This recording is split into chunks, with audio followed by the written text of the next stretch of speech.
Okay. Good evening, mga ka-sporty. Tonight we are trying to unbox and do some first impression on the new Skechers Arc Fit. Naghahanap kasi tayo ng sapatos na babagay sa merong plantar fasciitis. Like me, no? Matagal na ako nagkaroon ng plantar fasciitis and kaya medyo nawala yung long distance running ko. Before I was doing marathon, ultramarathon, pero mula nung nagka-plantar fasciitis, hindi ko na nagagawa yon. So this time, ay naghahanap tayo ng sapatos na babagay. No? According to this, Arc Fit by Skechers, ayan, it was shaped by podiatrist, no? Specialist on making shoe soles. Tapos meron tayong, according to this, 120,000 unweighted foot scans ang ginawa dito, no? Ayan. And it reduced shock para hindi damage yung ating mga heels. So hopefully this will address yung ating plantar fasciitis, no? Hopefully. So I got myself this. Let's see. So here we go.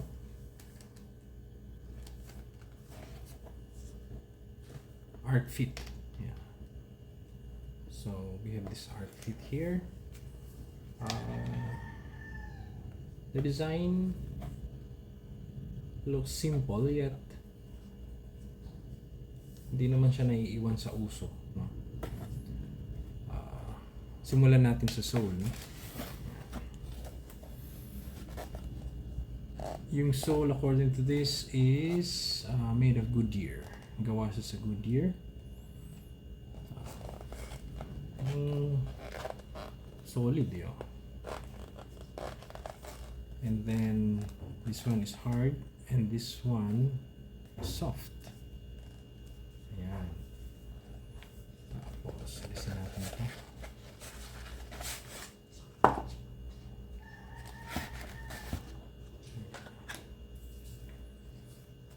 The shoelace is okay.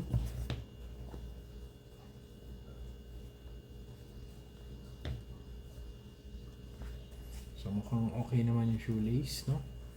The fabric material is, the typical Skechers.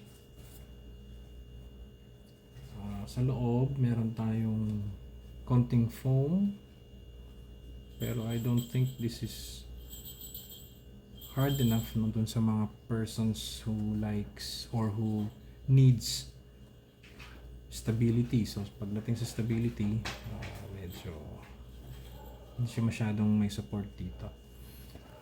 At going down in the middle, soft, no? Malambot siya. Mararamdaman mo yung arc sa loob. Yan. Dito banda may arc.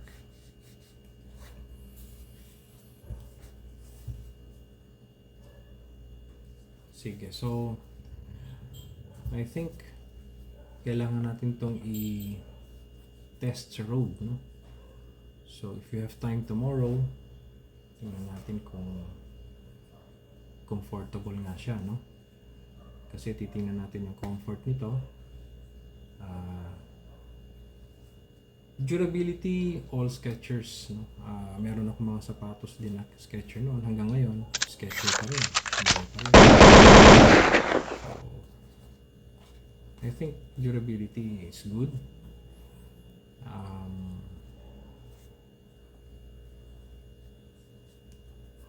Design, simple design. Tingnan natin naman yung weight niya. Kasi mukhang magaan siya.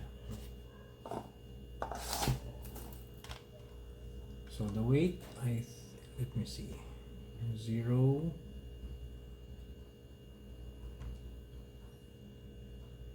Oh, it weighs 244. I don't know if you can see it. Let me see. It weighs 244 grams. No?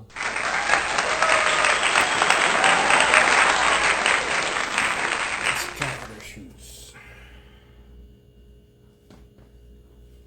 This is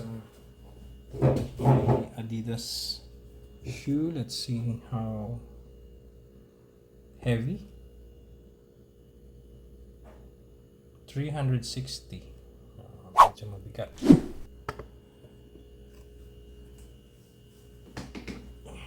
Ito naman yung aking